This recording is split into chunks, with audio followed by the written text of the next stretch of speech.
I will call the meeting to order of the Tuesday, February 18th, 2025 meeting at 9:01 a.m. And we will do a round of introductions. I'm Nancy Wise, Commissioner and Chair. Pat Malone, Commissioner. Gabe Shepard, Commissioner. Vance Carney, County Council. Rachel McEnany, County Administrator. And elected officials online. Jeff Van Arsdal, Benton County Sheriff. Good morning. Ryan Johnson, District Attorney. Good morning. Thank you very much. All right. Do we have any changes to the agenda? No changes to the agenda. Okay, I'll consider that approved. Are there any announcements? Hearing no announcements. First up is our proclamation. Proclamation number P 2025-002, proclaiming February 19th, the Day of Remembrance of Japanese Americans incarcerated during World War II. And we have a guest with us to read the proclamation. Please come forward.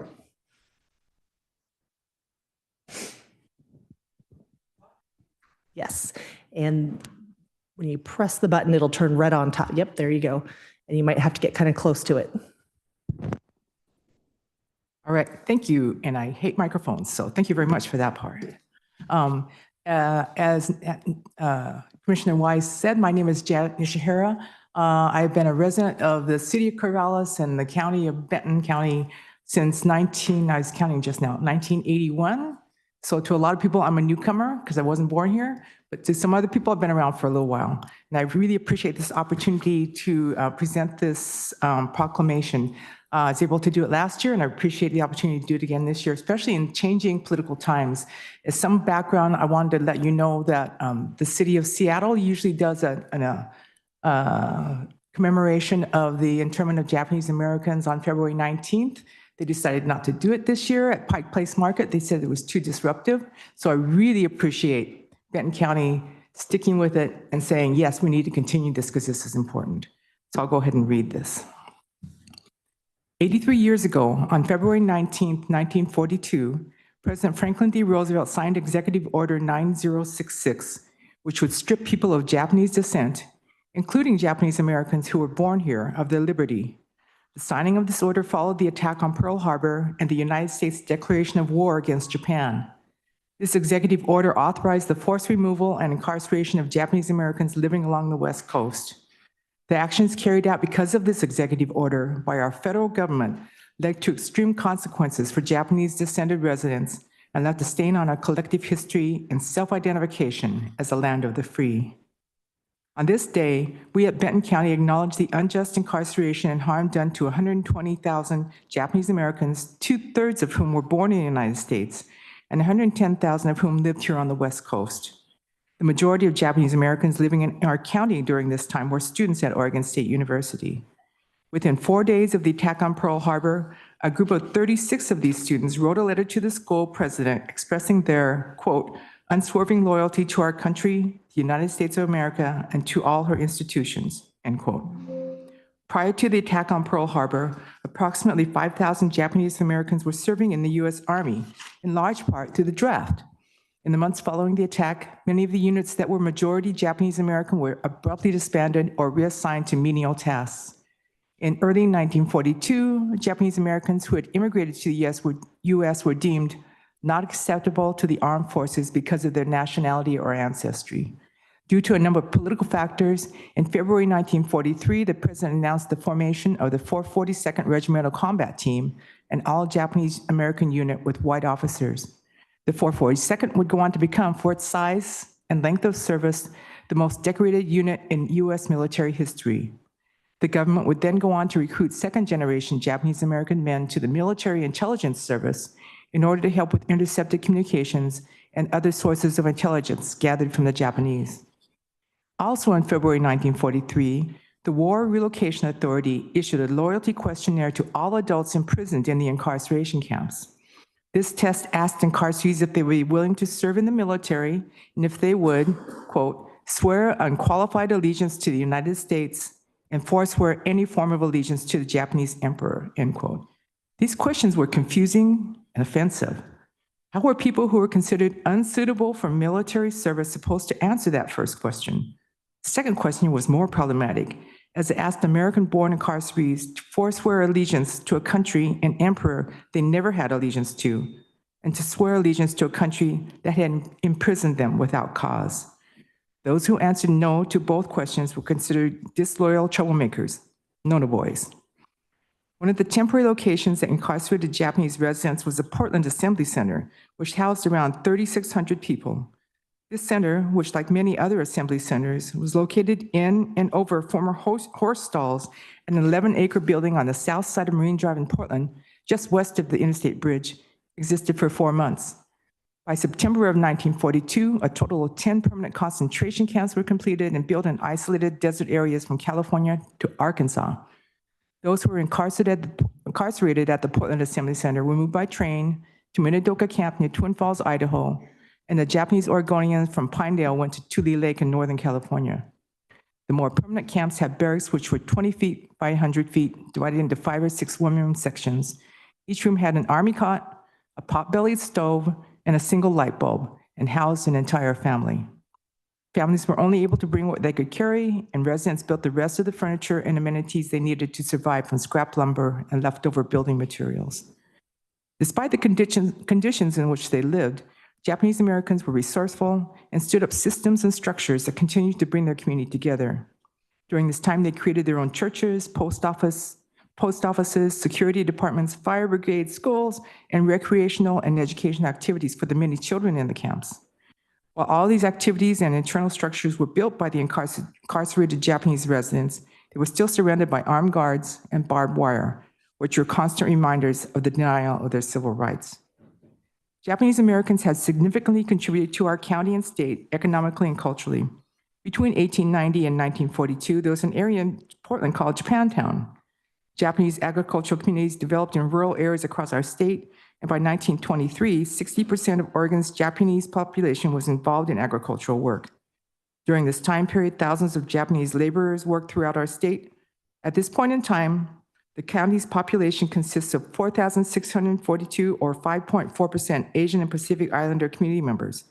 While this is not an exact amount of Japanese Americans or descendants living here, it gives us an idea of the growth and contribution to this community has continuously made to our vibrant community. Now, therefore, be it proclaimed that February 19 is designated as the National Day of Remembrance and is also recognized as the Benton County Day of Remembrance of Japanese Americans incarcerated during World War II in Benton County. All community members are urged to participate in this observance. Thank you. Thank you very much. I hear a motion. I just wanted to make a comment, Dr. Nishara. I did get to go to the Japanese American Museum of Oregon, and I encourage anyone to take their children Yes. and to learn about this incredible, horrific time in our country's history. Yes. Thank you. Thank you. There's also, I and many of the Japanese Americans who happen to live in Benton County are from Eastern Oregon originally. There's a very good museum in Ontario also. It's called the Four Rivers Cultural Center, and the Four Rivers are like 4 actual rivers, but also the 4 rivers of immigrants who came to that area, the Basque, the Japanese, Mexican Americans, and also indigenous people who are originally there. So there's a cool Japanese American. In Ontario. Yeah, in Ontario, yeah. Who knew, right? The Right. different time zone. Thank you.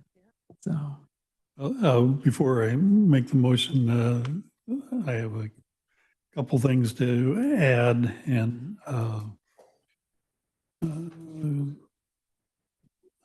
Japanese Americans who had 1/16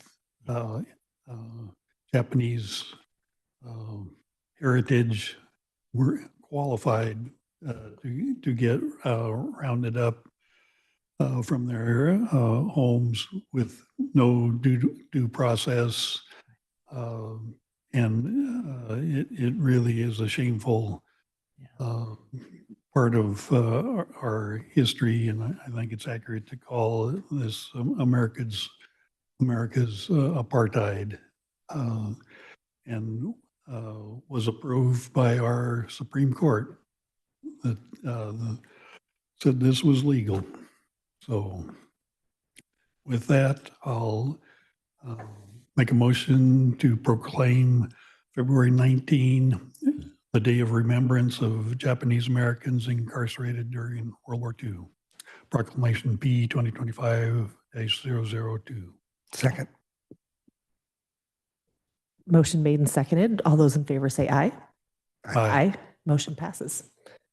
Thank you. Thank you so much.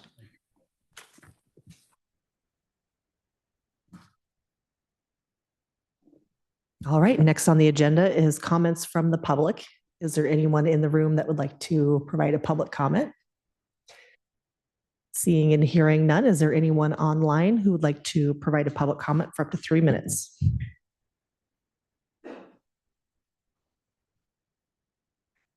Seeing and hearing none, we will move into our work session. First up, 20 minutes, Oregon Cascades West Council of Governments update. And we have Ryan Voigt with us today from Oregon Cascade West Council of Governments. Welcome.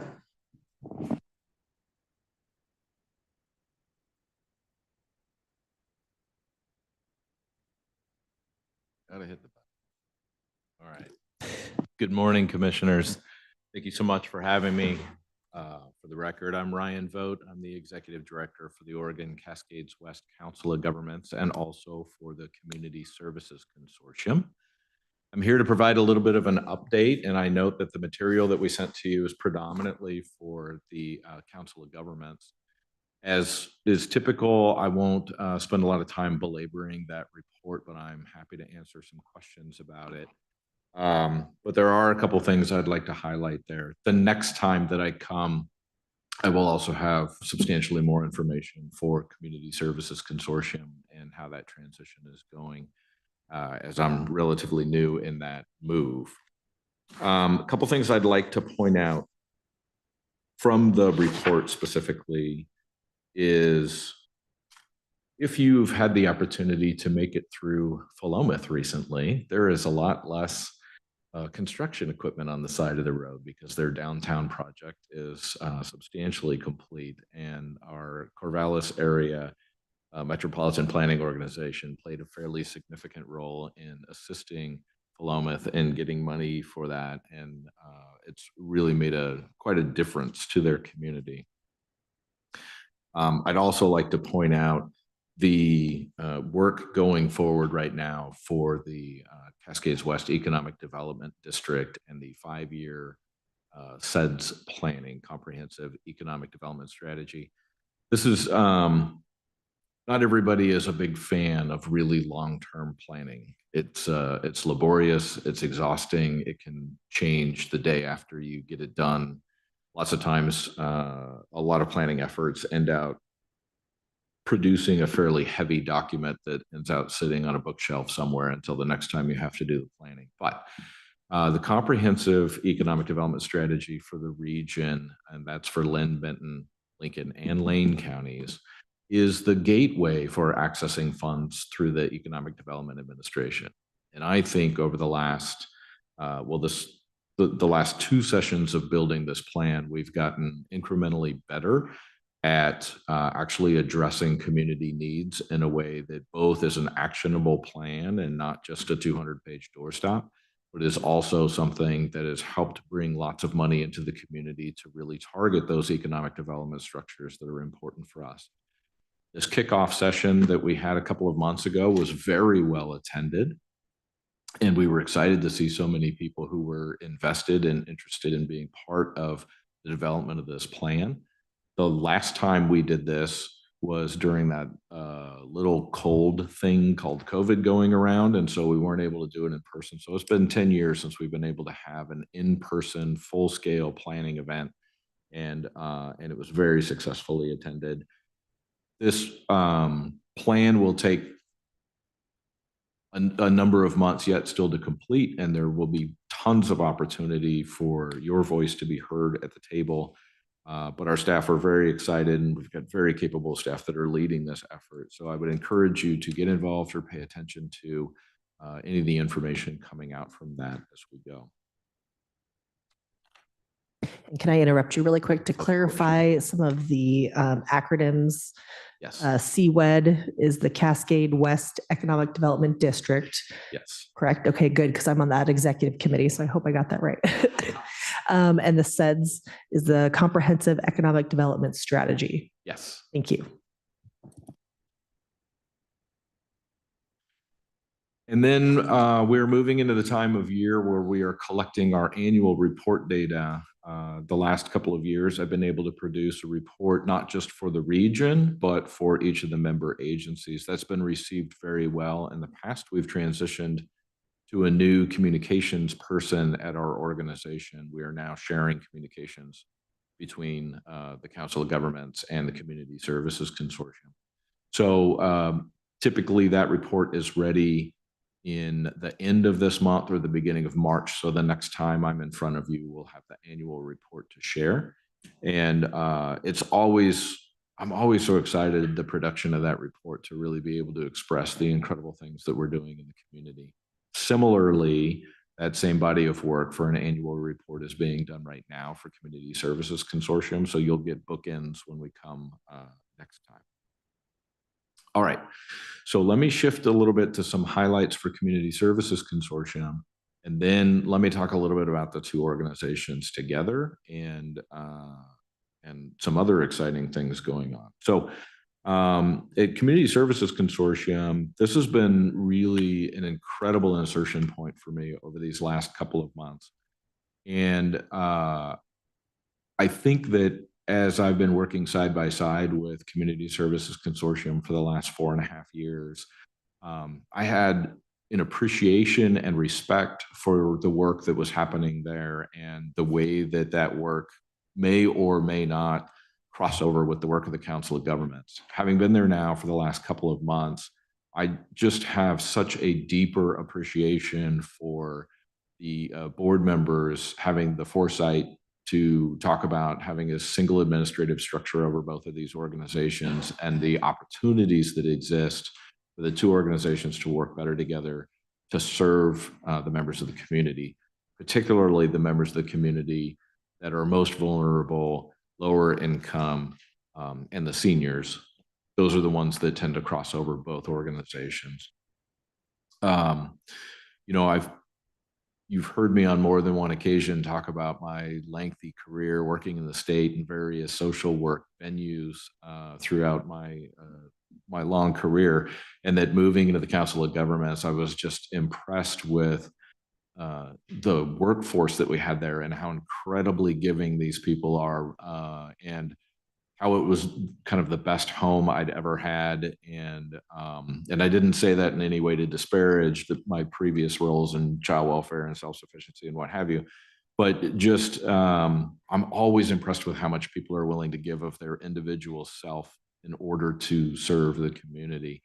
And I would say stepping into Community Services Consortium is just absolutely the exact same experience that I have there. If you've not had an opportunity yet to meet some of the people doing the work at Community Services Consortium or the Council of Governments, these people are absolutely sacrificing every day to make sure that lives are better for people in the community, as you do in a very different way. And it is humbling and heartwarming to be in that space with them every day. So I appreciate the foresight from those of you who sit on one or more of the boards to help put that together. And I just want you to know that every day people are really sacrificing out there to make it work. All right, so let's talk about some of the boots on the ground, what's really happening. This time of year, the weather gets a little bit dicey out there, and as a result, the need and demand for utility assistance skyrockets over at Community Services Consortium. Over the last couple of months, over 512 individuals, over 350 households in the Benton County area received utility support, just over $125,000 worth of utility support to make sure they could keep the lights on and keep their houses warm. Lynn Benton Food Share continues to assist with record numbers of food boxes and food delivery for people. One of the cool things that we wanted to highlight here is that a while back, Lynn Benton Food Share program partnered with Stallbush Island Farms, which is a locally family-owned farm, and with the Shepherd of the Valley Lutheran Church to develop locally grown and nutritious soups. So they began to develop specialty group soups that were carb dense and very nutritious. And then they canned them to bring them to the Lynn Benton Food Share. They put together 2 different varieties of soup and canned over 22,000 cans as a donation from the community to the Lynn Benton Food Share. So it was really an exceptional partnership, and they're working to continue that, doing some of that work. And every day, people at Community Services Consortium are plugging in, and we are seeing kind of supportive work crossing over between the 2 organizations, particularly here in Benton County, the Corvallis office. The relationship between the 2 organizations being co-housed in the same office continues to evolve, and really happy for some of the work that's going on there. All right, let's talk a little bit about some of the challenges that we're facing right now, and some of the work between the 2 organizations. So I know the commissioners are very familiar with the fact that the 2 organizations have moved forward with a series of administrative efficiencies covering both agencies. I want you to know that last week I was in Washington, D.C. for a conference for the National Association of Regional Councils. And it seemed like a really tough time to go. And I almost forewent the trip because there's so much going on here locally, especially with some of the uncertainty with federal funding going on right now. I'm really glad I made the commitment to go, though, because we had a number of panels that presented information that were actually very close to what it is that's going on in the federal government right now. So we had kind of high-ranking policy members from Economic Development Administration and Department of Transportation and things of that coming in. I don't know, I guess to some extent going, I was hoping that I would get new answers, and I don't know if it's comforting or not to hear that there is, for those closest to the action, there continues to be a little bit of uncertainty at the same level as we're experiencing locally. Now, there's always a little bit of comfort, I guess. Maybe it's a little bit cathartic to be able to co-commiserate with the pain, so you're not feeling like you're standing on an island. But I know that level of uncertainty, while I wasn't able to experience some definitive answers up there, which would have been a greater opportunity coming home to say, we've got answers. Finally, I got it from the right person. I think what I did experience, now this is just me talking, but what I did experience is a level of kind of, we've been through this before. We've maybe not been through this, but we've been through this before. And every time there's a new administration, there's a little bit of turmoil and there's a little bit of change, and everybody can work their way through it. So, so it did feel to me like, I think in the circles that I navigate here locally, there's been plenty of doomsday conversation going on, and I did not get that sentiment from what I was experiencing there, for what that may or may not be. But let me tell you about a couple things that are important. So one is there are a handful of, well, let me back up. For the Cascades West Council of Governments, about 80% of the funding we receive is federal direct or indirect.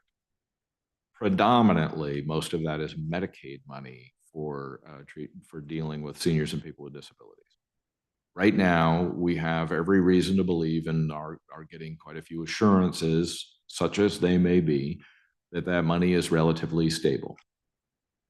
And the state is saying that it has enough money that should there be a disruption to that funding stream, we would be able to continue to carry operations for a short period of time. That being said, the Older Americans Act was in the most recent reauthorization bill, and that reauthorization bill was part of the continuing resolution that did not pass 2 weeks ago. So without the Older Americans Act being reauthorized, it can't be refunded. And so there is some uncertainty as it relates to that. On the Community Services Consortium side, we are approximately 40% direct or federal direct or federal indirect funds coming in. On that side, there is still quite a bit of consternation and concern about Head Start programs. We're getting very mixed messages about what that will look like. And with the Older Americans Act reauthorization component, so was all of the federal work programs, the Workforce Investment Opportunities Act and additional federal workforce programs also have not been reauthorized. So there is a little bit of instability in terms of what this may look like, even if there isn't any immediate funding stream shutdowns as we experienced a couple of weeks ago. There are some longer term things that we're planning for the possibility of there needing to be curtailment or what have you if the administration decides not to refund and reauthorize those bodies of work.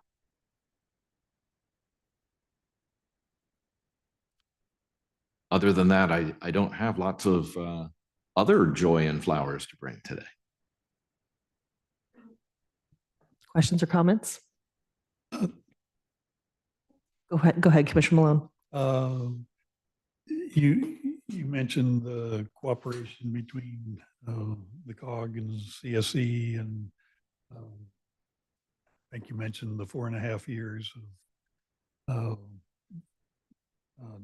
discussing what more cooperation would look like. I guess maybe get into specifics about what the current structure looks like and where this is headed. And I think I don't think you mentioned both organizations have the same geography, as in Lynn Benton, Lincoln.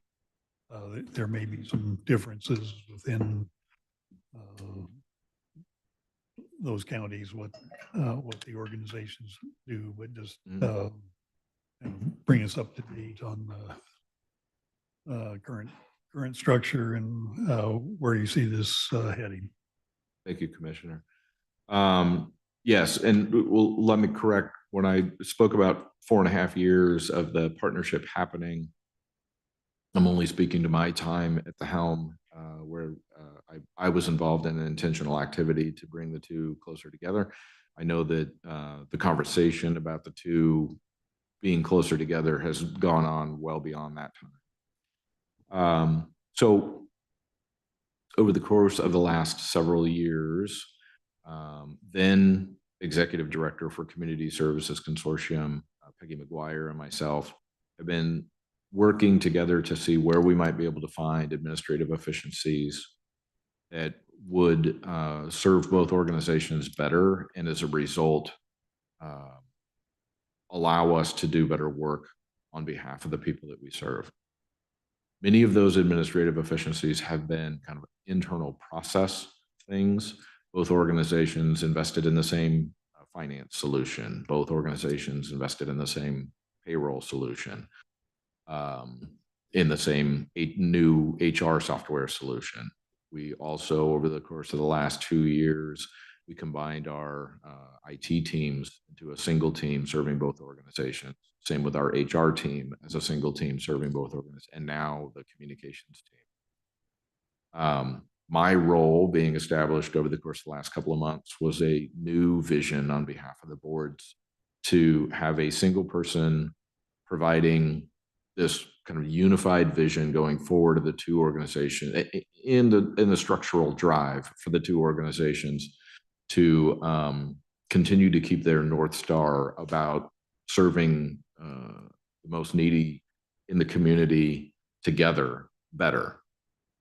So about a year ago, the Council of Governments purchased an office in Corvallis, and both organizations reside in there about half and half. And so it's neat to see this kind of organic learning. I'll admit it hasn't been as structured as it could have been at times, but this organic learning of people in the same space learning about the work that each other do and sitting down together to break bread at lunch and talk about, tell me more about what the Council of Governments does, or tell me more about what CSC does.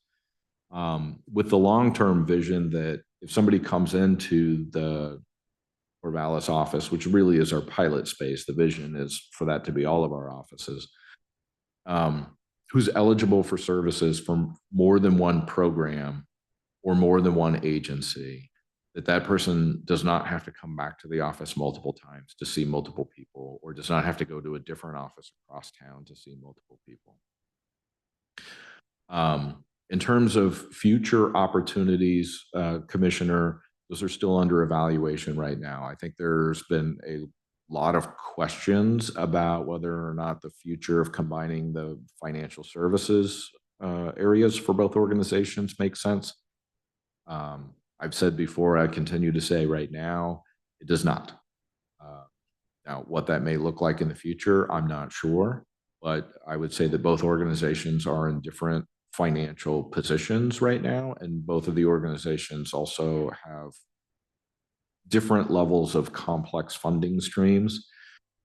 Neither organization is equipped at the moment to contemplate kind of taking over the financial processes for the other organization, even though we're all on the same software. I think other possible immediate opportunities would be things like facilities work and things of that nature, other administrative areas that exist. But really what I'm looking forward to is I'm looking forward to getting into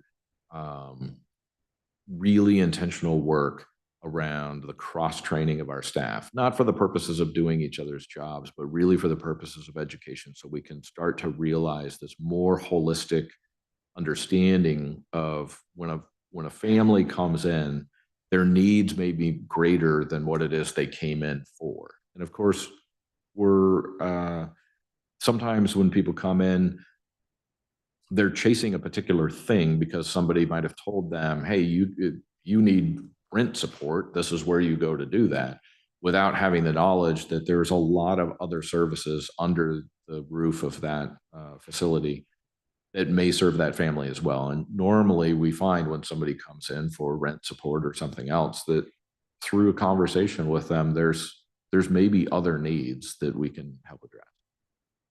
Does that help?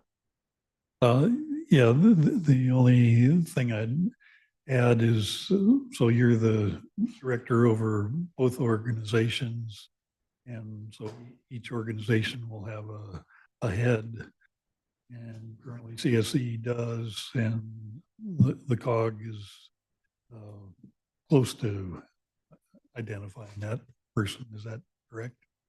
That's correct. Thank you, Commissioner. Yes, the agency director for Community Services Consortium is Kayla Hatley. I think you probably have all met her. She was the deputy director. And I am hoping that I have an announcement for an agency director for the Council of Governments very soon. And so I think it's accurate to describe what's going on as a work in progress, and even though this has been going on for a while, we're still in some ways early days of running this as one organization with two parts. Yes, Commissioner, I appreciate that. When I was asked to serve in this role, I think the boards were extremely generous about extending some faith to myself and Kayla to figure out what might be the best structural components for this and the best way to organize the roles. I think we have some kind of 20,000-foot bucket views of what each role, executive director, agency director, what have you, is going to do. But there's a room for us to massage that as makes sense with the ongoing supervision and direction from the board. So I'm excited about where this is going to go. I think getting this next piece in place, having an agency director for the Council of Governments in place, allows us as a 3-person executive leadership group to kind of take inventory of our strengths, our backgrounds, our histories, our thoughts, and really begin to solidify what our vision is for each of the roles, but also how we work together. And I think the ongoing work for the organizations around policy alignment, procedural alignment, and things of that nature, I think you will see a very different, I believe, much more efficiently functioning pair of agencies over the course of this next year. Okay, appreciate that. And I wanted to pull out a couple specifics that it's mainly the COGS involved in, and that's the mobility hubs to improve transit between Corvallis and Albany, and what's the plan there? My understanding is that now that project's been going on for some time, there has been some cost modifications to that. I believe that the petition for additional funding through this STIP or the STIF has helped to subsidize that, and I believe we're still full speed ahead on that. Last I checked, I'll be happy to update you or you can update me if you've heard something different.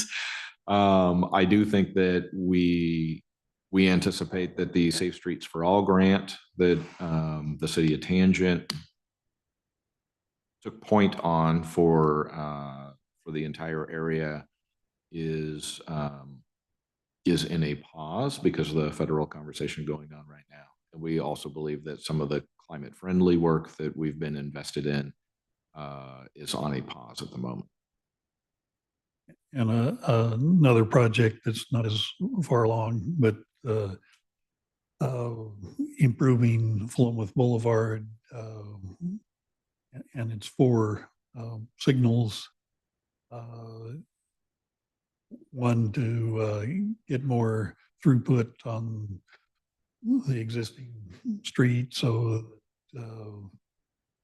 traffic moves better. Keep, I think the term is smart signals, and keep big trucks moving versus stopping maybe up to 4 times in that less than a mile.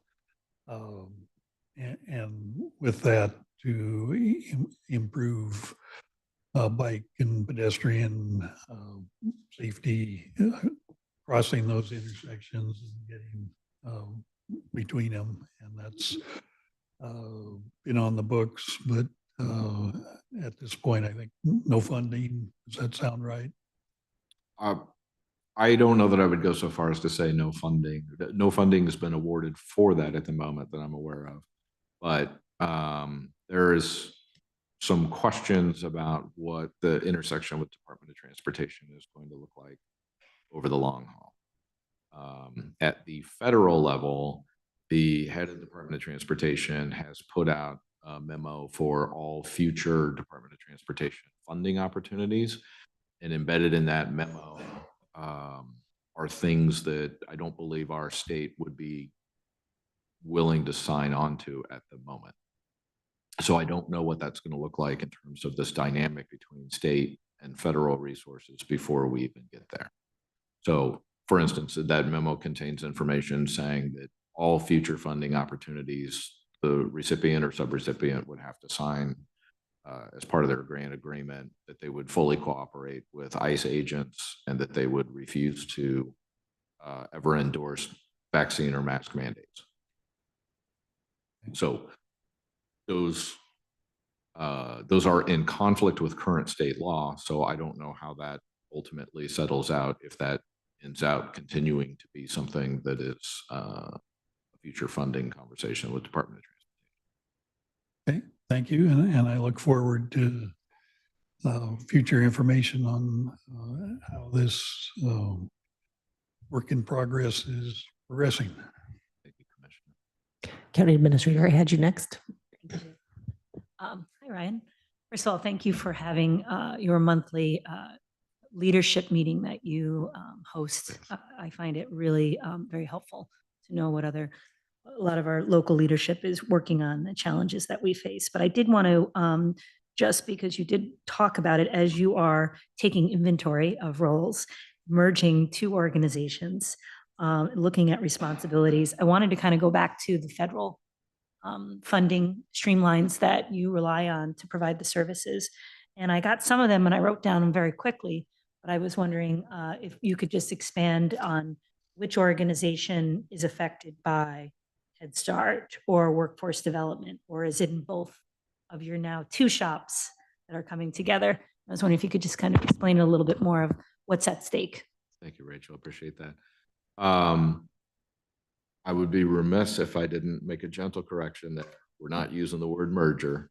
We've walked away from that for the last couple of years. We're still two separate organizations, and there's no plan for that legal dynamic to change.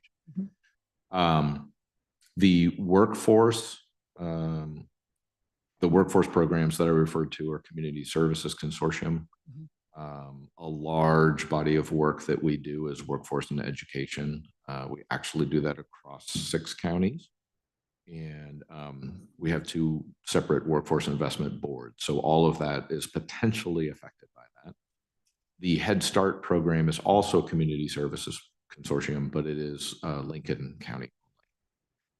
The Older Americans Act funds, those reside in Council of Governments. Those are by no way the only funding streams that have the possibility of being affected. Those are just the only ones off the top of my head that were in the reauthorization bill that didn't make its way through. So most of the other funding streams that we rely on have passed through their reauthorization process, or they have been reauthorized till a future date. It's just funding uncertainties at that point.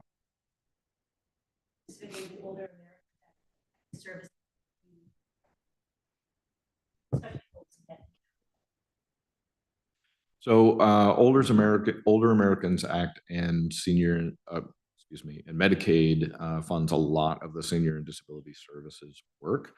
So this could be everything from case management services to some of the ancillary services like Meals on Wheels and things. Yes. Commissioner Shepherd. Yeah, thank you. I want to be cognizant of time, so I have a few rapid fire questions, but I'm meeting with you tomorrow, so I'll be able to get more in depth. Yeah.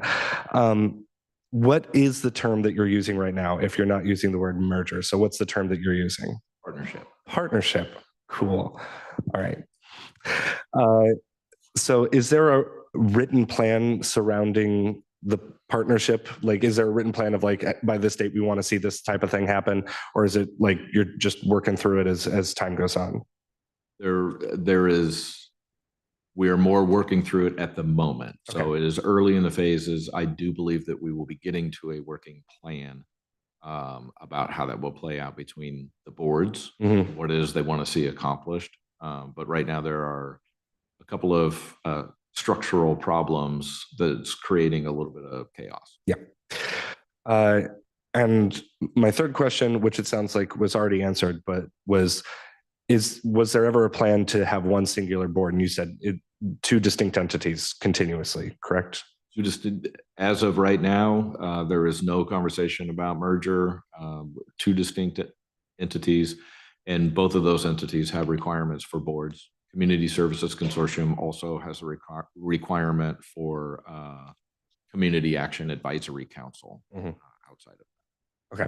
And the last thing I've got is a question from a Corvallis City Councilor, which was about timeline. And I told them that it was, timelines are sketchy on this type of thing because all sorts of stuff happens, but like long-term vision, when you think, how long do you think it would be until you feel comfortable overseeing both organizations and things are flowing well? There'll always be issues, and you have to work out these partnerships as long as there is a partnership. But to the point where you're no longer actively trying to chip away at things and instead just gliding through and working on big visions as opposed to day-to-day crises. Commissioner, it'd be very hard for me to answer that. That's what I without thought. being thought that I might be held to a certain number. My leadership style is such that we will always be chipping away at both incremental things that help achieve the larger vision and also being able to sit down and do the larger visioning exercise. What I would say is that outside of the federal landscape, there are some financial conversations that are taking place about the long-term stability of the organizations and what it's going to take to make sure that both organizations independently are financially stable and doing well, and that we're achieving the right services for the community. We are in different financial times than we've been in the past, and that impacts, I think, our service delivery going forward.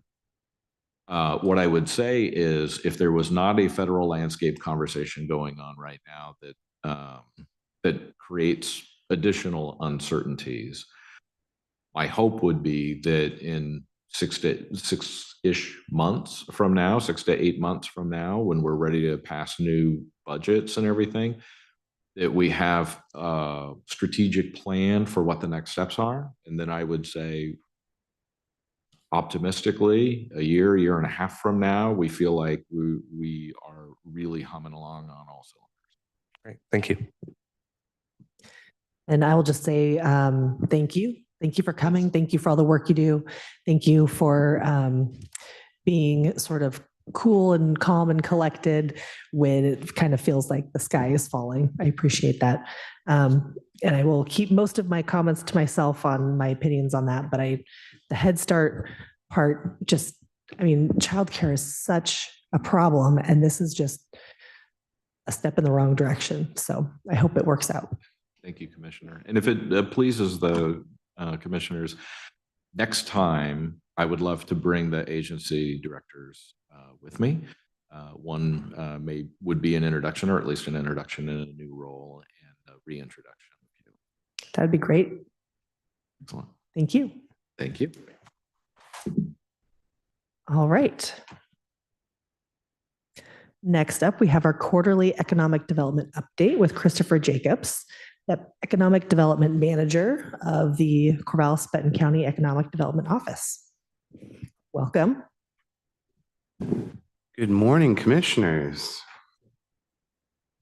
Good to be with you again.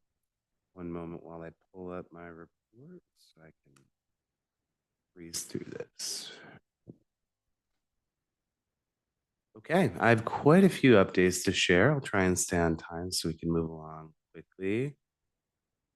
The first update I have is regarding the number of tools available here under Goal 1B. This is going to be page 5 of my report. As you're well aware, the CPACE program was passed on first reading, and second reading, I believe, is planned for March. That'll be a great new tool that we've called out for a while in the report. Happy to see that come to fruition. Alongside our first multi-unit property tax exemption application, which will be heard tonight at City Council for the Obie Company's project in downtown Corvallis. So very excited to see those tools being utilized, providing a competitive advantage for our region, providing taxable value, providing jobs, and really help bolstering the region. Next, under Goal 1C, I have updates regarding our airport industrial park. So we are finalizing a task order for the survey of the airport industrial park and airport itself. That'll be part of an annexation application that'll bring in about 1,000 acres of land in our urban growth boundary into the city limits. So doing so will allow us to update some of our land development code for industrial zones, bring those up to best practices. Again, trying to make the region more competitive for that sort of development. And many updates under Strategy 2, develop a modern business retention and expansion program to support traded and growth sector businesses. The data here provided in Table 2 is from the Secretary of State. It's NAICS data. That's a coding system to provide for types of businesses that exist. And so over half of the industry classification codes in Benton County include just one business. So there's a great diversity of businesses across the county, while the top 20 codes represent about half of all businesses. Our commercial vacancy rate stands at 4%, while the industrial vacancy rate stands at 3%. The next table, table 3, is kind of an interesting one. So the first year that we have data is 1984. So you'll see that number of businesses by year established is really high in 1984. That's not because they all started in 1984. It's because it carries any business that started before 1984. And so naturally, you'll see businesses surviving to this day not reflected as widely in the data. So it's natural that business in 1990 is less likely to be open than one that was started in, say, 2020, right? Folks retire, go out of business. It's pretty natural ebb and flow. But in this data set, you can really see in 2008 that Great Recession visualized in the data. So as a guy who really likes looking at this stuff, I figured I'd share that as well. As far as businesses by region within the county, Corvallis represents 90% of the businesses with 4,142, while Philomath has 345, Monroe has 85, LC has 38, Dare Village has 15. There's a characterization of the business environment on page 7 and 8. So if you're interested in reading more about what types of businesses exist in all of those counties, we're able to provide that characterization based on the data from the state.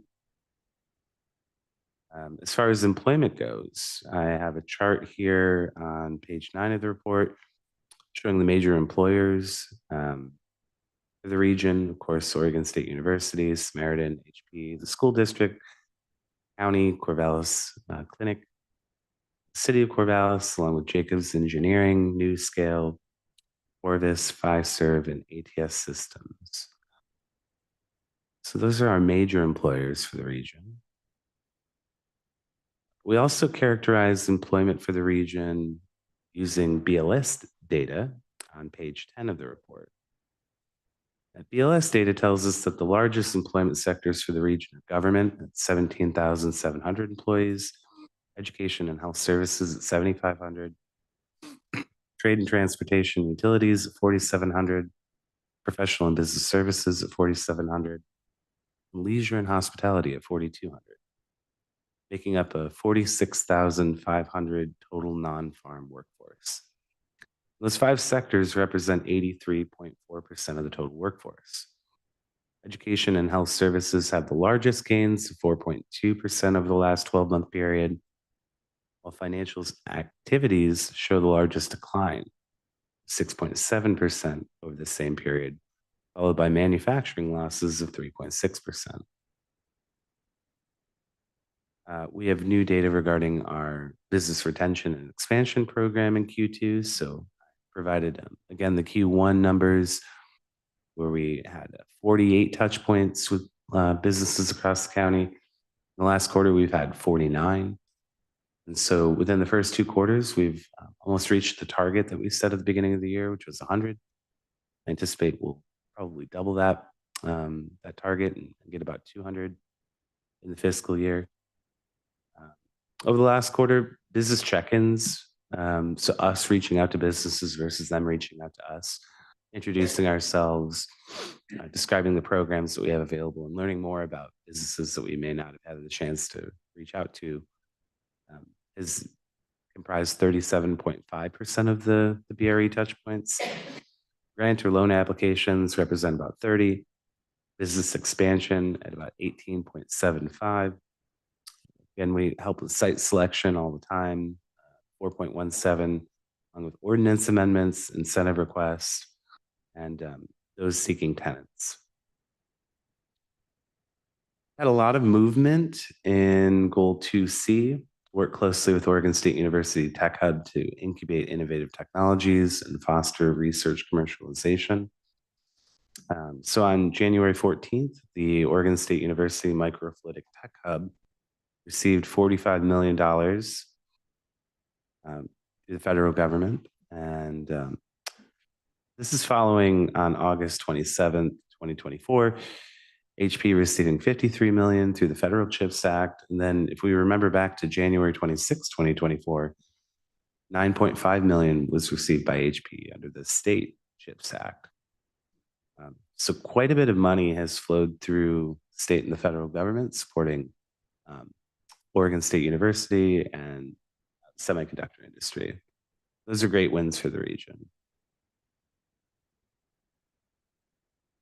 We also collaborate with partners quite a bit, and so there have been some updates in that regard. Over Q2, we participated in the Willamette Innovators Network event. It was a great opportunity to network with companies and other important partners in the entrepreneurship ecosystem. And on January 9th, we hosted Economic Vitality Day through Leadership Corvallis. So there are 30 professionals who work at a variety of organizations in the region. And so the day included a tour of Atami, learning about the history of Hewlett Packard, visiting Western Pulp in the Airport Industrial Park, and then doing a roundtable with representatives from the Downtown Corvallis organization, Rain Catalyst, the Lynn Benton Small Business Development Center, Visit Corvallis, and 2 companies undertaking development projects in Corvallis. Our Main Street program has taken some strides in the last quarter. The City Council endorsed the Downtown Corvallis organization as the Downtown Management Organization on December 16th. And the DCO submitted a application to become an affiliated Main Street community on January 15th. There is currently a Main Street Revitalization Grant application open. So it's up to $400,000 and applications are due in March. So those are being solicited currently. If you know anyone interested in development projects downtown, this is one of the major and frankly only programs of its type that support downtown redevelopment efforts. And so we're excited to see what projects come out of this process. And when they're selected locally, they go up to the state and they compete with projects across other communities at a statewide level.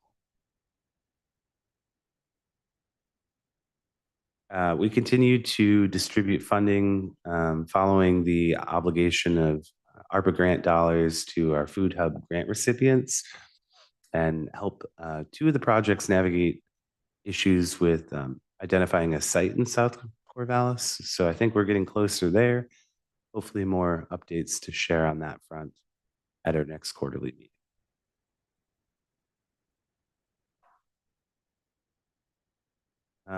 Next, I'm going to jump into our EDO priority list on page 17. This is really forecasting what we think the next 6 months are going to look like. It provides a list of future items for consideration, and we haven't really prioritized these yet. I know what we're going to get done through June, and it's a pretty ambitious list. But I think the future items is where use your input if you have anything that stands out that you think is really important. So in January, we updated our mobile food unit ordinance amendments at the city. That was a great win. Like I said, we're finalizing the annexation survey contract that was projected for January. So we're a little bit late on that one, but it's going to be done. The MUPTI application, we have a commercial use of the public right-of-way ordinance amendments. So the outdoor dining program in downtown Corvallis, that's going to be on the agenda next month. CPACE, we've talked about, that was forecast for February. And we have an EV gas analysis report that's going to be completed by the end of the month from our office. We're updating our AIP lease standards, along with getting the Main Street Revitalization Grant submitted in March. We're bringing forward industrial code amendments in April. We are submitting the AIP annexation in May, along with hopefully some new commercial programs through the South Corvallis Urban Renewal Agency in May. And then by June, hopefully we will have established an AIP enterprise fund and be talking more about the downtown tax increment financing and financial consultant RFP. This is what I see on the horizon for the next 6 months, but there is a list of about 16 to 20 other priorities forecast for the next year and a half. So we've got our plates full, but we're always able to add new stuff to it and take advantage of new opportunities as they come down the pipeline. With that, I will take any questions. Thank you. Questions? Commissioner Shepard. Hello. All right. Number one, the annexation of the airport property. And does that have a scheduled date? Yeah. So That's awesome. Okay. yeah. So the survey is the big part. That's going to be done by the end of April. Okay. And then so I think we'll have an application in by the end of May, That's before the end of the fiscal year, certainly. been a long time coming. Okay. Yeah, at least since 2017. Yeah. Yeah. I'm excited about the new MUPTI application. I'm interested to hear the result of that tonight. Then 3 quick questions. Our page 22, your page 9 has a list of employees. That's people, not FTE, correct? Yes. Okay. Just wanted to make sure. And the next thing was on our page 30, your page 17 that we just talked about, EV gaps analysis report. EV being electric vehicles? That's correct. So what is this report going to do? Is it going to talk about what needs to happen to support electrification of vehicles, or like what is Yeah. that? So it's describing the commercial landscape for EV charging. So Okay. we're in I'd say our region is far behind on EV charging. We have a lot of level 1 chargers, but not a lot of DC fast chargers compared to other communities of our size and comparative communities. And so, especially when you're talking about the trip to Newport, there's a lot of issues that folks have navigating that drive and often running out of charge or having anxiety about that.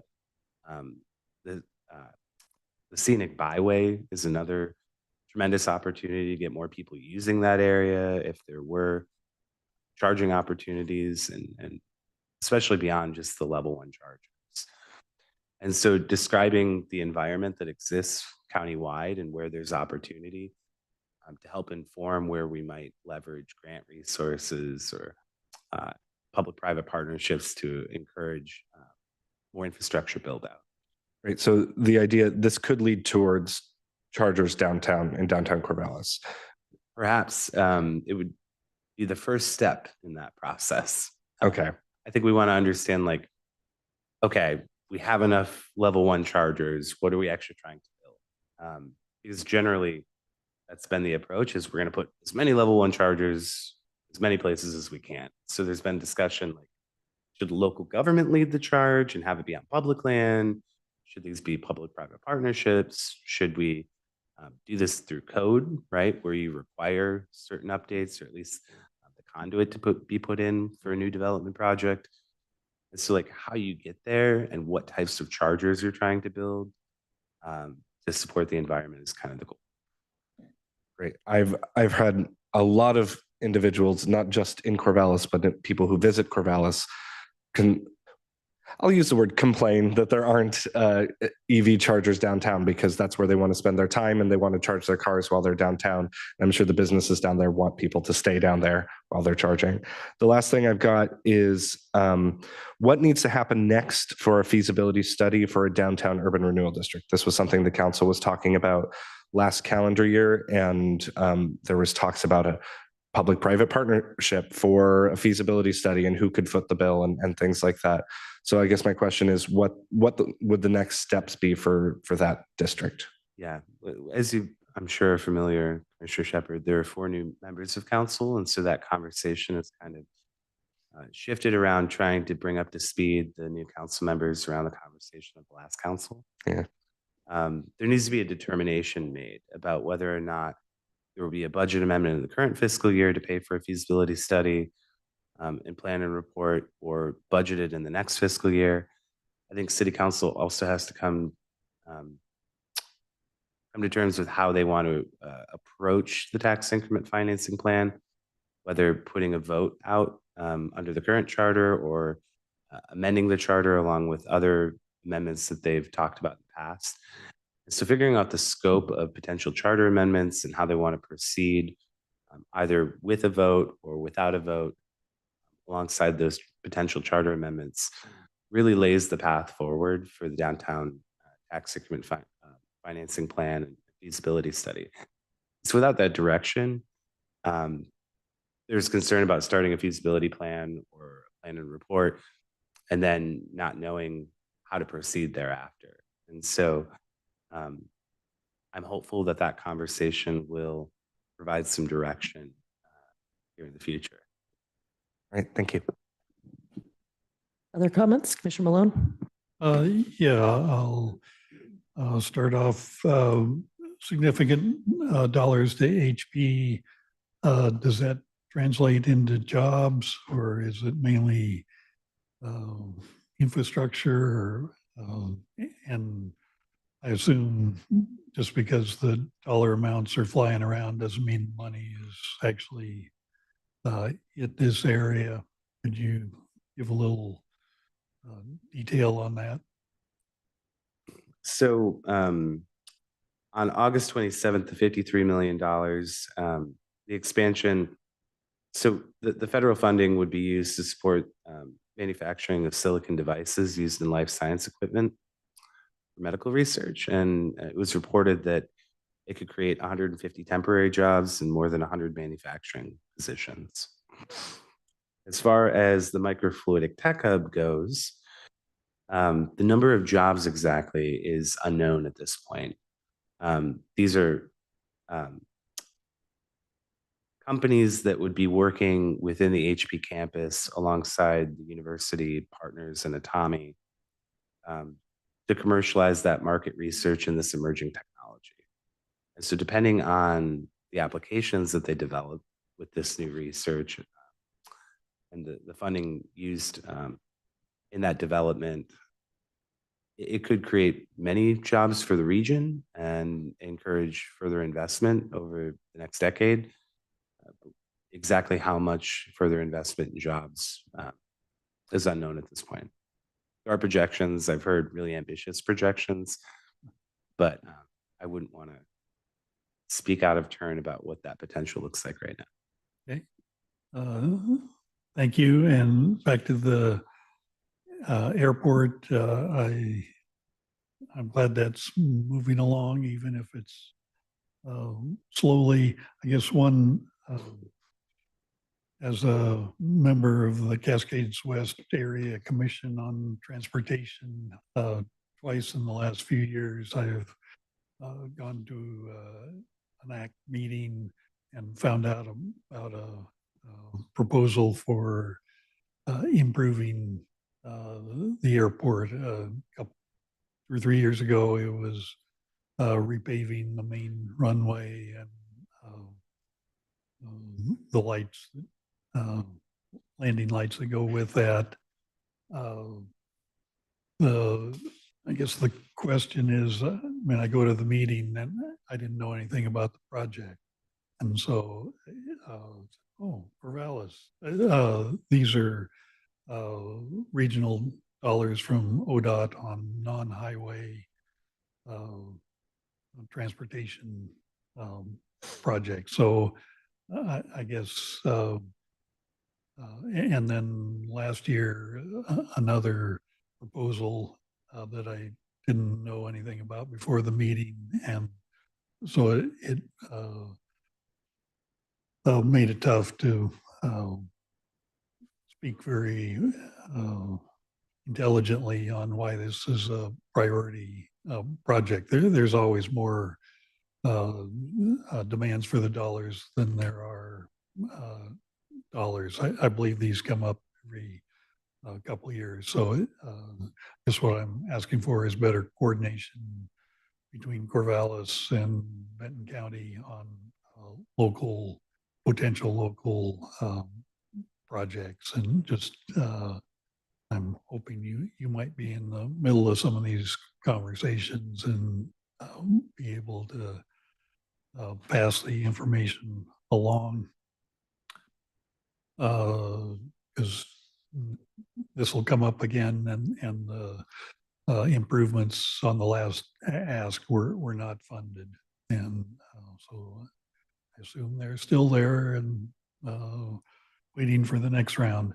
The last thing is, and I've talked to you before about the e-bike subsidy for low income people in our area that was funded by a grant from Pacific Power, and that was done by your predecessor, Kate Portia, and I'm assuming that program and how it was developed is in the can somewhere, and I would encourage you to take a look at that and see if we can do a second round.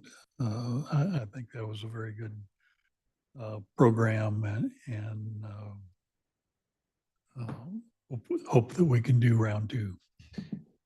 If we had a funding mechanism identified to do such a program, we definitely would. Unfortunately, there's no funding available for that program at the time.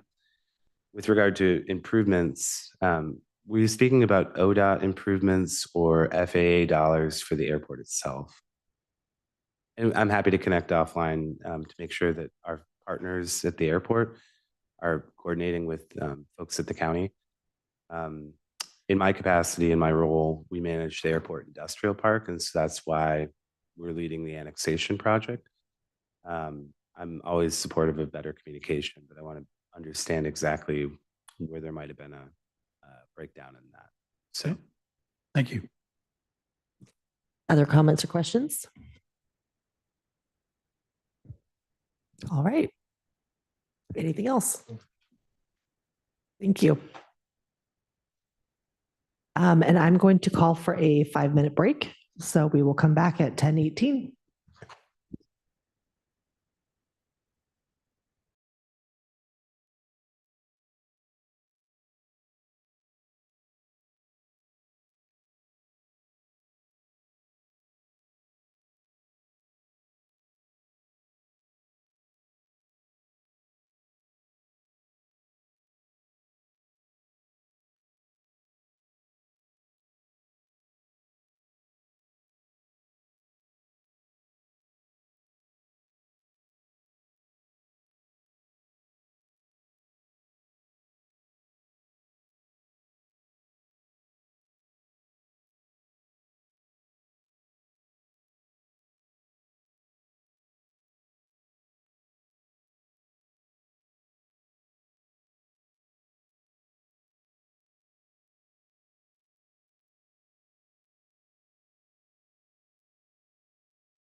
Well, the time is 10:08. We will get going again with our facilities update with Gary Stockoff. Thank you, Commissioners. Good morning. Gary Stockoff, Public Works. I think I'm just going to kind of roll the courthouse, EOC all into one because they're pretty much one project for us anymore. And I'll hit just a few highlights from our last update.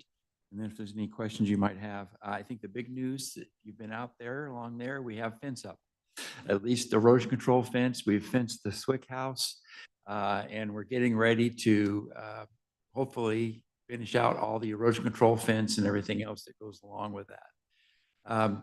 On the permit, we are waiting for a donation document through ODOT so that we can donate the property for Highway 20. Then we'll record the map. Then we'll go to the city and hopefully get the permit. But right now we are working on, getting things in place. So at least it shows that something's happening out there. I would also point out on the schedules for both the EOC and the courthouse, we've bumped that out to the winter of 2027, first part of 2027. A lot of that, the work should probably be substantially complete in the fall of 26, but we have to commission the building. There's a lot of moving parts in the building to make sure they're working correctly. And then of course, we have to continue working with the courts as they get set up to actually hold court. So that's why we've got it out there and then move in. So it may fluctuate in there, but we're trying to be realistic about when we think it's going to be in there. But we're finally going to get underway. And that's probably the most critical thing right now. In the last week or so, we have been working with Mr. Krager and Mr. Munn to get the bond council or for the state and for the EOC, get that document figured out. It's way over my head, but there's a lot of smart people that help. So I think that is something from the state so that they can sell the bonds to help pay for the EOC. So we've been doing that. And we continue to work with OJD and the attorneys for the phase 1 agreement that we need in place to kind of wrap everything up and put a bow on it for the courthouse and the DA project. With that, things are moving along. We're still right where we need to be. But again, the good news is we are very close and work has actually started. So it looks like we're doing something out there. And with that, I'll answer any questions you might have or comments. So the courthouse is the big project and the EOC kind of folds in there. But the timeline is going to be about the same on both of them. Correct. Part of the what we'll need to wait for on the EOC is there's going to be site construction improvements that take place towards the end of the courthouse. So we may have the EOC done early, but we won't have the site available to have it all completed to get there. So, but as soon as we can get the EOC in, we will. And the sheriff might argue that they're the big project. The EOC is the big project. So on page 42, the timeline for the EOC, there's a light orange line site construction. That's what you're talking. That's the one that we're not quite sure. And again, it depends on timing. It depends on what kind of fall we have the year before. If we can get out, Hoffman's been, like I said, they've been wonderful to deal with because we've done so much of this up front that would normally happen after they get going. Their hope is they can speed things up. So we'll update you as time goes on about that completion date. But one of the probably really critical things there is being able to work with the courts to get all of their facilities and functions lined up and ready to go so that they can operate the courts. Okay, thank you. Other comments or questions? All right, thank you. And next up, another facilities update, this time about our crisis center.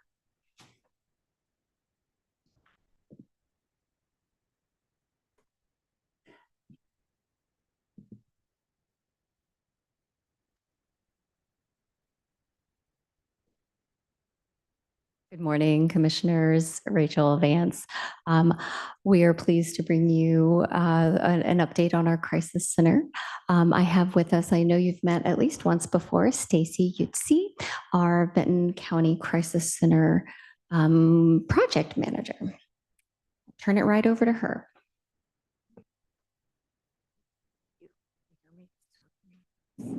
Really close. Okay. Commissioners, we submitted a project plan. This was one of the requests the last time we met to get a little more comprehensive plan about what's going on. And so that's what is in front of you today. And what I really want to kind of focus on is just the tasks and the timelines that are currently in process. By the time I print the project plan, it's already out of date because things are happening rapidly. And that's great because there's a lot to be done and the clock is ticking. So on the last page of the project plan is kind of a list of the tasks that have been completed and some tasks that are in progress. And so I just want to highlight a few of these and kind of add to them and let you know kind of what's been going on since the last time. Added to the tasks completed, we have ordered the furniture that's going to go in, the recliners for the stabilization and the furniture for the upstairs respite. And so that order, after a long process of research where the team was really looking for the best functioning equipment for that room. So that is really positive that we've gotten that ordered. And then the big thing kind of in the tasks in progress down below, one of the points that we're all really interested in is the hiring plan and when we're going to get started filling the positions for this. And so there's a couple of things that is still hinging on, and one of which is the bargaining process. So the bargaining process is undergoing. There is another meeting on that tomorrow, and I believe there's at least one more scheduled for early March. And so we're not able to really move forward with hiring yet, but we are able to move forward with starting to develop the plan about how we're going to hire. And so we did have a meeting last week with the HR team where we started talking about the strategies for that, looking at possibly doing some kind of a marketing campaign. We started talking about how do we do this differently to do this really accelerated hiring process where we need to bring on board a bunch of people in a pretty short period of time. And so the HR team is looking at some of the options that we talked about last week as we continue to formalize the org chart. There's a few positions that weren't really lining up that we're trying to clean up. And once we finalize all the funding and the issues with the bargaining team. And so we should be able to move forward on that. We wanted to move forward in March, and fingers crossed, so far, I think we're on track to still do that. We're working on the residential treatment facility certification. This is a pretty hefty certification. It requires a lot of documentation. We're pulling all of that together. We had a pretty good meeting about that last week, kind of going through and identifying the gaps and the things that we still need to pull together for that. And so we've got people working on that. We've started the process for really figuring out the coding and billing, which is important. We want to make sure that we've got all of the forms ready to go and the right codes in place so that there's a smooth transition to the billing for the services in the new facility. We on the tasks in progress, I had identified that we were working on kind of a list of the policies and procedures that needed to be developed, and that work has begun as well. We've started pulling together all of the policies that we need right now, really focusing on the downstairs, the respite, the stabilization, and then those policies will go through a review process. And so you'll be hearing more about those in the near future. We're working on the scoping right now for the custodial services. Something that's different is this is going to be a 24/7 facility, and so we need a little bit different custodial needs. And so we've worked with our facilities team. We've been working with the contracting and procurement to kind of talk about what are the different options there, and we're just needing to kind of define the scope about what that's going to look like. And a similar process is in place right now around the security for the new facility and what that's going to look like and what the role of the security person is going to be. Are they going to be monitoring cameras? Are they going to be up and walking around? And so we need to further define that. We've also established a list of other MOUs and IGs that are going to be needed for some other partners in the community. And so we have a list of those, but we need to be working on getting those all drafted and reviewed. And then something that's not on the list, but that we've also been working on is we need to get the order in for all of the IT equipment. IT needs to get an order in really by the end of this month to have stuff in time. It's about a 6-week process right now for their ordering. So we're going to meet again with the IT team later this week to try to narrow down what needs to be ordered. We're going to order equipment in 2 phases. We're going to order equipment to get the downstairs up and functioning, and then we're going to order a second round of equipment when it's a little closer to being ready to open the upstairs, because we're still looking at doing that in kind of a phased approach. And so that's it really, kind of as far as a summary. Like I said, there are a lot of things in motion, and by the time I leave this table, the list will probably already need to be updated. But I'm happy to try to answer any questions. I really appreciate the handout that you've developed for us. It's maybe because I'm not that close to what's going on there and getting some of the terminology correct. Stabilization downstairs and respite upstairs, and I think that for me anyway, that's helpful to have consistent language and to explain to people that I talk to what's going on. And there is a lot of interest in this facility, and I appreciate the timeline. And it looks like maybe the building's pretty well done at the end of May, at the end of April, and maybe May is the good time for giving tours and grand openings and sharing with our local and regional partners like the governor, and last week talking with the AOC executive director, who's very interested in what we're doing, and to go from just talking about it to be able to have some tours of what the facility actually looks like and what our maybe revised timeline is at that point for fully opening. And one advantage of getting other people on site is assuming we're having challenges with staffing challenges, maybe some of those folks have ideas that might be helpful in getting us fully staffed. Thank you for that, Commissioner. You know, as all of this operational and logistical work continues, I think that looking at the first half of May would be a great time to get those ceremonial pieces scheduled at this point. That sounds good. We haven't heard anything facility-wise in terms of a delay. And, you know, as we've said previously with you all, even if there are a couple of cords on the floor and something is missing from a wall, we can still celebrate our achievements. We, and looking at a phased approach, I think is really healthy, given the workforce challenges across our state. We know that there is so much work being done at the state level and beyond to address these issues.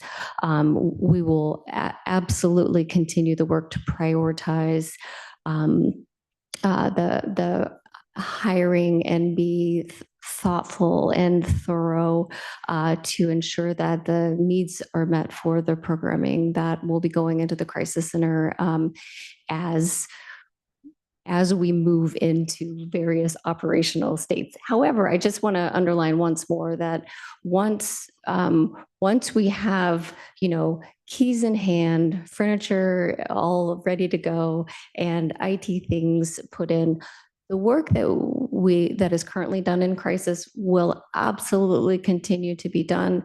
They'll move to that new location, and we will have those additional operational pieces feeding in a time-wise schedule. So nothing will be lost in terms of the current service level. And we'll have more information in our communication plan so that everyone is aware of what is happening when, but we will always have those core services available, and then really look forward to bringing on the respite and stabilization pieces. Okay, and appreciate that background, and I'm hoping that because this is a little bit of a unique facility, that may help in recruiting, that you're getting in. You'll be able to work in something that's special and being developed, and you can, as a staff, you can be part of this kind of initial process, getting this thing up and running. Absolutely, Commissioner. This is unique, and it is an opportunity. The level of care that folks in respite will receive will be unlike what is typically seen across the state, particularly in a government-run facility. So we're looking forward to learning and leaning in and having a real impact here on community. Great, thank you. Other comments or questions? All right, thank you.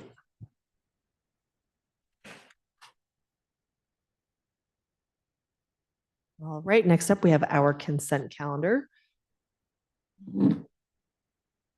Move to approve the consent calendar. Second. All those in favor say aye. Aye. Aye. Motion passes. Thank you. And we will move on to new business. Starting first with Quality Assurance Coordinator for Developmental Diversity Program. We have Jasper Smith with us.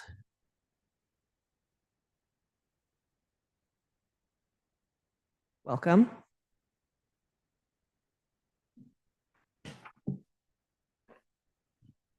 Hello, thank you.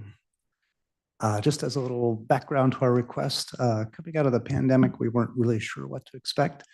And over the last biennium, the number of people we served has grown 24%, which we didn't expect and was not necessarily typical for us. At the time, a couple of years ago, we did convert a FTE for a quality assurance coordinator to a service coordinator to try to respond to that growth.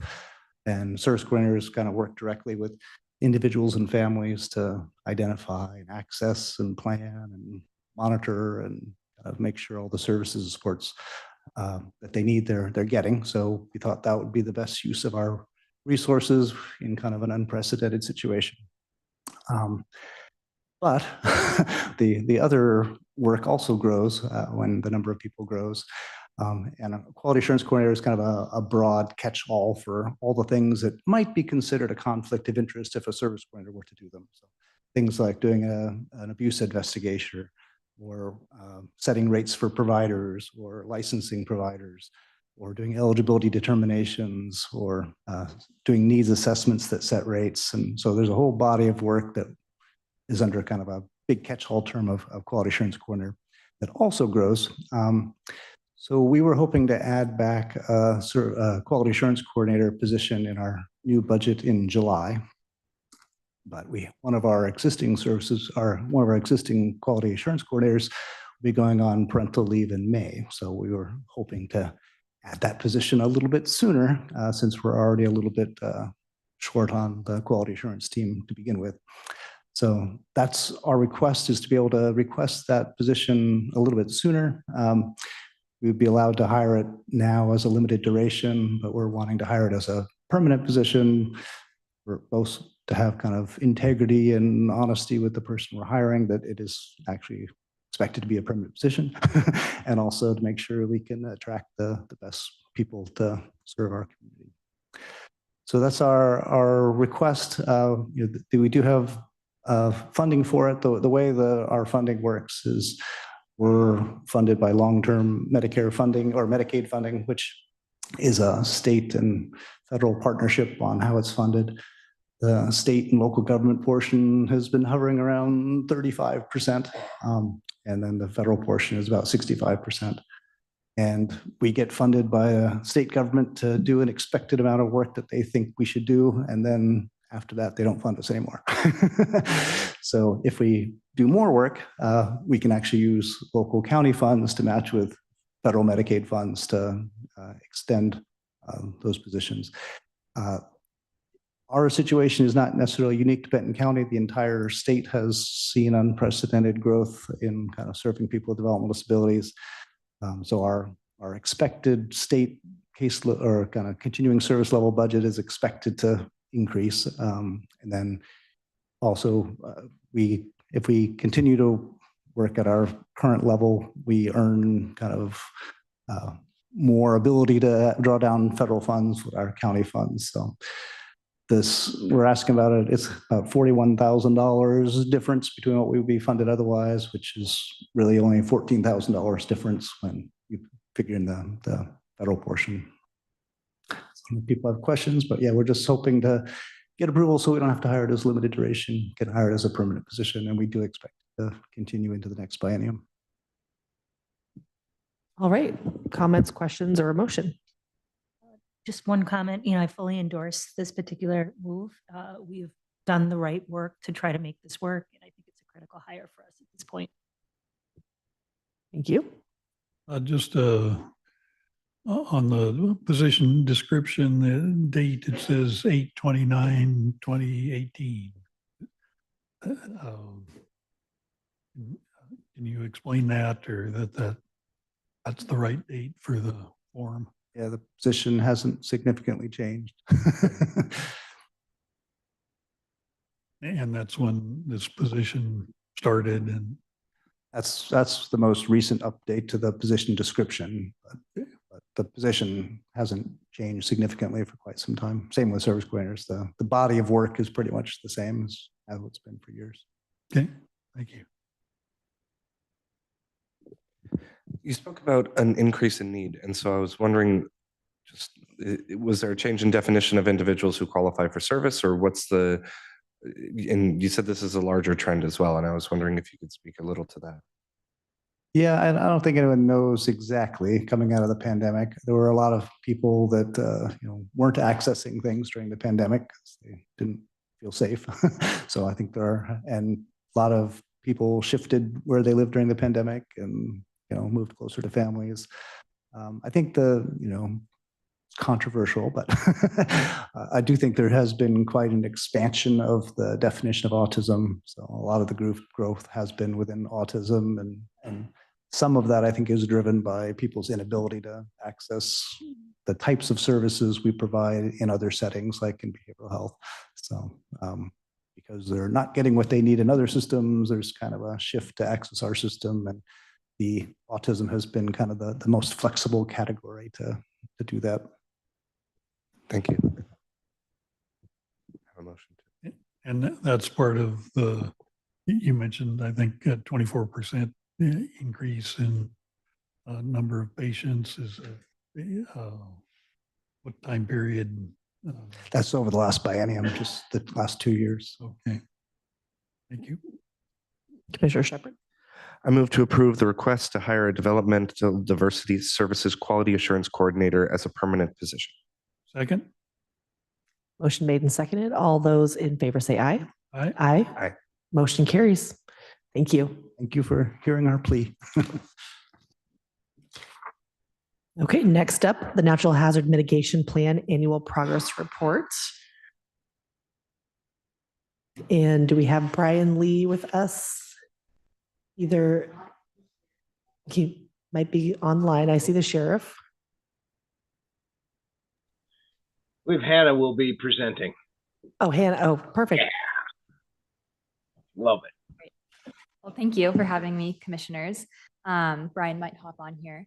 My name's Hannah Schaefer. I'm the Mitigation and Recovery Coordinator in the Emergency Management Division. Today, I will be updating you on both the Community Wildfire Protection Plan and the Natural Hazard Mitigation Plan.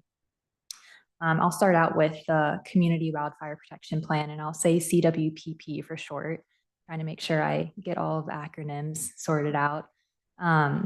This was formally last updated in late 2023 before I officially came on, and that was done by the Community Development Department. And then last year, in late 2024, they handed the plan over to emergency management to manage going forward due to our involvement in the natural hazard mitigation plan and doing wildfire projects and organizing and facilitating a lot of those anyways. So it made sense for that to kind of shift to emergency management. And in November of 2024, I held a joint Community Wildfire Protection Plan and Natural Hazard Mitigation Plan update at the same time. We have these biannual updates every year for both plans. And so it made sense to hold them at the same time since there is a lot of overlap in both of the advisory committees for the plans. And so today I'll be going over the updates that came from that meeting in November. And so with the Community Wildfire Protection Plan, I'll start out with my position because that was one of the project goals in the plan. And just for some background on CWPPs, the purpose of them is to inform wildfire risk for communities and to identify projects and actions to take and funding for those actions identified in the plan. And so it's kind of this living document, and we go through it twice a year and meet with everyone and make sure to update and add new projects as it moves forward. And one of the projects was to access the Community Wildfire Risk Reduction Grant from the Oregon State Fire Marshal. And that was awarded to emergency management in April 2023. And then they hired me in November 2023 with that funds. And so one of the, the grant split into two kind of project areas. One was funding for my position, and then the other half of that went to a fuels reduction fund. And so one of the projects from my position to really focus on was to organize kind of a collective network group, which we named Fire Adapted Benton County. And that mission of that group is to empower, prepare, and educate our local communities to support wildfire resilience. We noticed that with the Community Wildfire, the CWPP Advisory Committee, there's a lot of people working on similar projects. And so we thought it would make sense to kind of form that into a Fire Adapted Benton County group. A lot of other counties across the state are doing, and the country as well, are doing very similar things where they're just kind of joining the fire professionals in one area and working on projects and programs, incentives together. And that hopefully will help increase the county public citizens to participate in creating defensible space for their homes and creating wildfire resiliency. And so we started getting that group together this in 2024, and we hope to continue this year to start working on some projects. throughout the month of May for Wildfire Awareness Month. And then moving on to just some of the other project updates agency-wide. The city of Corvallis, one of the projects that they focused on was development in the Skyline area. One of the projects was to widen access roads, improve access road connectivity, and extension of municipal water systems. And so they developed the Skyline area. The Fair Oaks is being upgraded, and there's connection being made from Fair Oaks to Skyline West. On the Benton County Public Works side, and the Community Wildfire Protection Plan, these are split into, the county is kind of split into 5 regions. And so the strategic planning area, Region 1, one of the projects identified was the Ponderosa Ridge to Oak Creek connectivity.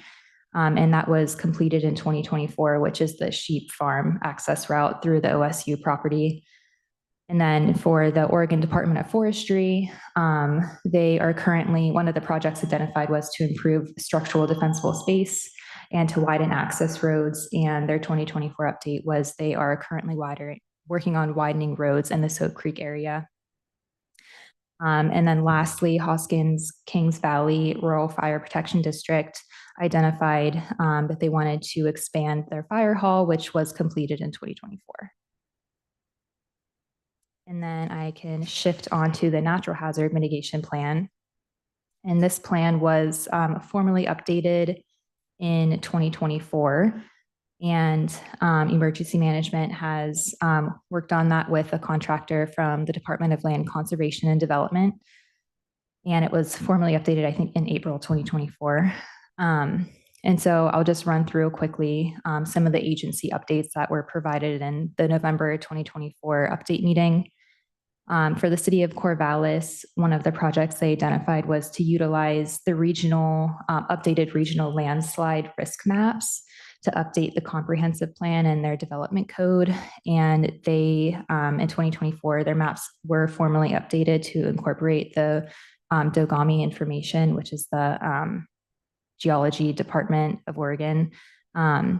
And then the next project was to complete a detailed inventory of locations where critical facilities and infrastructure are subject to landslides.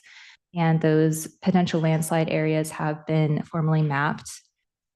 Moving on to the Benton County Community Development. I'm sure you've heard of the FEMA County Flood Insurance Rate Maps. That's a mouthful. We're being updated now. And so in 2024, the Luckamute, sorry if I'm mispronouncing that, watershed revisions have been finalized with the U.S. Army Corps of Engineers. And the FEMA Risk Map group is preparing to move the Upper Willamette flood insurance rate map revision projects to the next phase, which includes a formal flood risk review.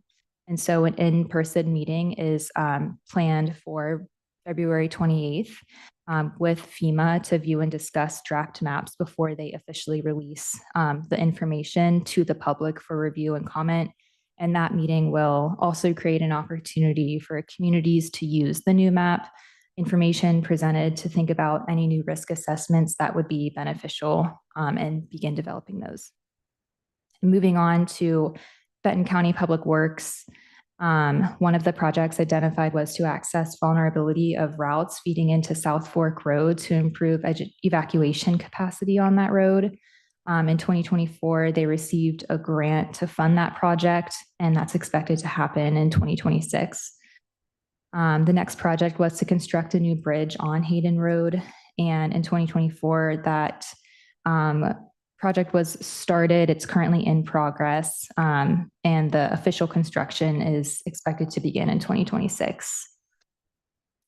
Next project for Benton County Public Works was to expand and complete seismic vulnerability analysis of critical public facilities with significant seismic vulnerabilities.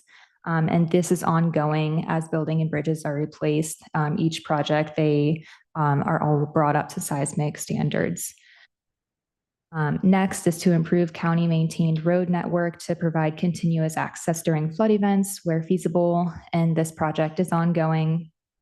They're replacing culverts as they do pavement maintenance on projects. And lastly, they had planned to install a water storage tank in Alsea that supports the Alsea Rural Fire Protection District.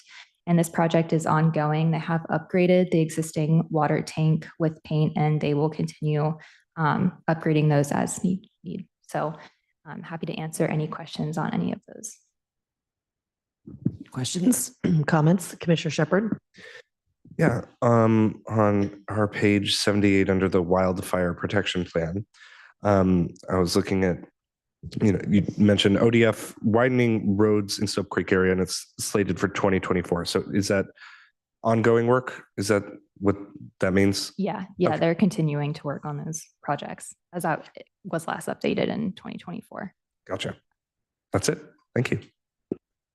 And you may have covered it, or but I know there's a evacuation route on Cardwell Hill Road that starts on the east side of the hill and heads west, and the current road is in one spot falling into the Marys River. And this may be a question for Public Works, but do you have any update on what the schedule is for fixing that road, which I think, oh, there he is. I think is just going inland and making it wider that way, and not trying to shore up the part that's falling into the river. Gary, do you have a update on that? I do, Commissioner. Right now, we were hoping to get to it last fall. Obviously, we didn't get there, so the weather became an issue. So I think that right now we're still looking at the spring, early summer to do the repair on the Cardwell Hill corner. I would also point out that we have, with the sheriff's help, in OSU, another route through the McDonald Forest, and we also have another route through Fitton Green, not Fitton Green. It's the park down below. So those were actually in place before we were able to finish the sheep farm. So those are also in place as evacuation routes. Well, great. I appreciate the update, and this is, as wildfire becomes likelier in our area, I think this is evacuation routes are critical to have in place ahead of time, and have the public have some idea where they are and how they operate, and is the gate locked, and just some of those nuts and bolts type questions. But I'm glad we're continuing to make progress. All right, other comments or questions? A motion is perfect. All right. I move to approve the Natural Hazard Mitigation Plan and Community Wildfire Risk Reduction updates. Second. Motion made and seconded. All those in favor say aye. Aye. Aye. Motion carries. Thank you, Hannah.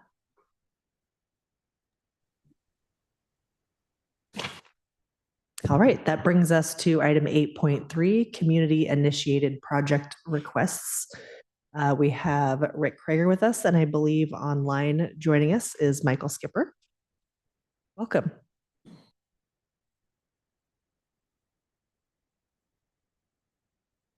Good morning, Commissioners. Thanks for having me. For the record, Rick Krager, Assistant County Administrator, Benton County. So here today to request your approval to apply for 3 grants. As you are all very familiar with, this is the time of the year where we look at opportunities through the what we call the CIP, but essentially the Community Initiative Projects process, also sometimes called the Congressional Delegated Spending process, also sometimes just called the federal earmarks.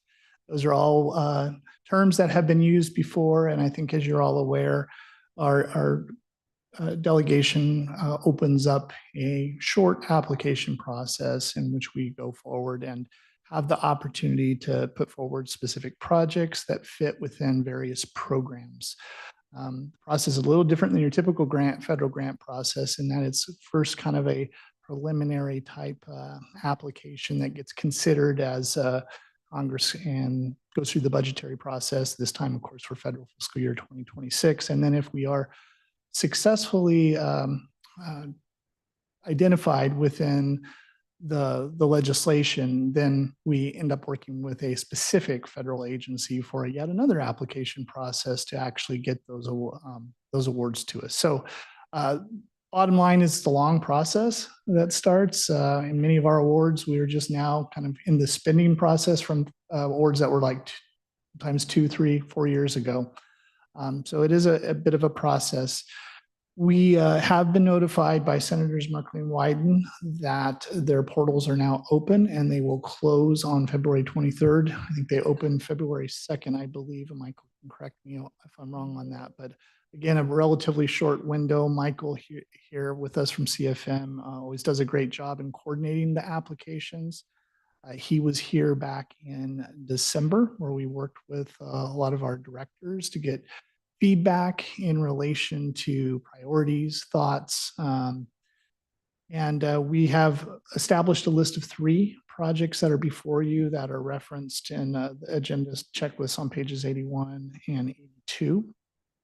All of them you should be relatively familiar with. The first is the Jackson Fraser Boardwalk, which we are suggesting an application of $1.2 million. That would match the already existing 1.2 that we have dedicated for this project from various private donations and state grants.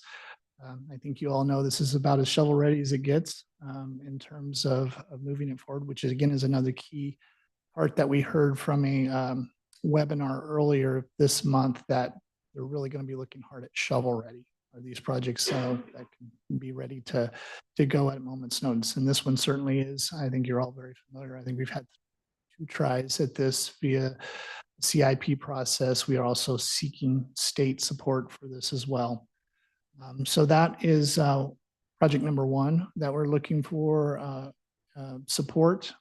Project number 2, another familiar one, the regional public safety radio equipment, a little bit different than last time where we said radio infrastructure. Again, history here is that we did get a CIP award that Congresswoman Hoyle had supported to help us with antennas and developing that infrastructure. We've been actually moving very well on that under leadership of Sheriff Van Arsdale and Under Sheriff Rogers in terms of moving that. We would like to take a run now at equipment. When we asked for this 2 years ago, we asked for $2 million, we only got 1. And so we really needed the dollars for the equipment. This would support a lot of our rural fire districts, particularly volunteers, with more modernized equipment and getting that upgraded to where it needs to be to really operate efficiently with the new existing infrastructure.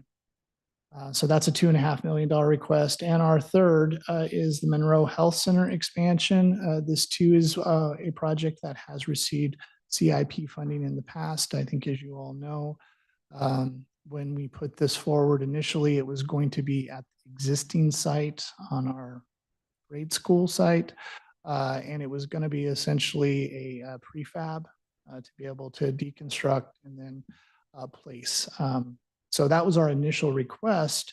Then the opportunity, of course, came up for us to expand this to the high school, which is a much more favorable location and also gives us the opportunity to expand services, which is key for that community. And so with that, though, of course, it is no longer a prefab. It is actually a new construct, which has a higher price tag, as well as construction costs, of course, have gone up. So we are hoping to get dollars for that. We have secured, of course, $1 million through the previous CIP process. We had another $750,000 that is available from our state dollars that we got for the Children and Family Services and other health facilities. So this is the balance of the money left from our acquisition down the street. And so that's still leaving us, though, a little short in terms of providing about 1.25 to get to the price tag. The community health center is very aware that this, similar to what we did at Lincoln, this would be, if we're not able to succeed there, this would be dollars that our enterprise funds would have to pick up. But certainly, we want to do everything we can to try to leverage dollars from the federal and state to be able to finish that important capital project. So that's a quick overview of the three projects. Again, the process closes on the 23rd. We have to get letters of support. With your approval today, you also will get Lindsay's frantically working on letters right now to be able to provide to you for your approval, pending, of course, your approval here. And then the sheriff, Lacey Malel, as well as Jesse, have been working very closely with other partners to get the letter of supports needed for the application process. With that, I think I'll quickly pause and ask Michael if I've missed anything and any information that he can provide in terms of the current process. Thanks, Rick. And again, Michael Skipper with CFM Advocates. That was a great summary. The only thing I would add, just, listening to some of the previous presenters, there's obviously a lot of uncertainty in Washington, D.C. and with the federal government. That is inherent in, any change in administration or control of Congress. And while this one is particularly disruptive, our job at CFM is to help the county best position itself to take advantage of the opportunities and navigate the obstacles coming from Washington, D.C. And this CDS CIP process, Benton County has been really successful in. Thanks a lot to the great team you have here. And it remains one of the best in all these times of uncertainty, one of the best opportunities for Benton County to secure federal funding for its initiatives. So we're working hard this week, and with your approval, we'll get these submitted. But thanks for the opportunity to speak briefly. It's good to see all you. And commissioners, I should ask, because it's a question that often comes up, is about match. I failed to mention this, but in all cases, we assume 20 to 25% match for these projects. There's one project, and we talked to Michael about this, listed as number 2 here, the Regional Public Safety Radio Equipment, that has not had a match requirement. We got this reward through the COPS grant in the past, and it didn't have a match requirement. So you will note that we're not assuming any match in that. The other two, I can assure you the match is secured. Obviously, as I already mentioned, there are dedicated funding sources on both of those that are non-federal that would serve as the match requirement for those. Thank you. Questions, comments? Rick, you mentioned match, and I assume both Jackson Fraser and the Monroe Clinic, we have more than half the funds already on the book, so that would qualify as our Benton County's match. Is that correct? Commissioner Malone, that's absolutely correct. Great. And both projects, or all three projects qualify for shovel ready, and give us the money and we will perform. Yeah, they're very, very shovel ready. Like I said, Commissioner Malone, the Jackson Fraser has been shovel ready for about 2 years now. And obviously they're ready to go with everything in line. We're already the infrastructure project for the radio under Sheriff Rogers has been lead on that. And certainly I invite Sheriff Van Arsdale if he wants to say anything specific to that, but they've done a great job in getting that project going. And I think they're ready to go instantly with any kind of allocation from the federal government or the state government for equipment. And then lastly, we're already working on, and Gary's here as well, I can speak to this, but he's already been doing the environmental work specific to that with the federal money that we have. In addition, they are in the process of contracting for the architectural component. So that one's maybe the furthest behind, but still in process right now, and would serve well as the definition of shovel ready. Okay, and I appreciate the effort it's taken to narrow down our wish list to 3 projects, and I assume it's an advantage to have them in different areas of public safety, health, and the environment, or on Jackson Fraser, and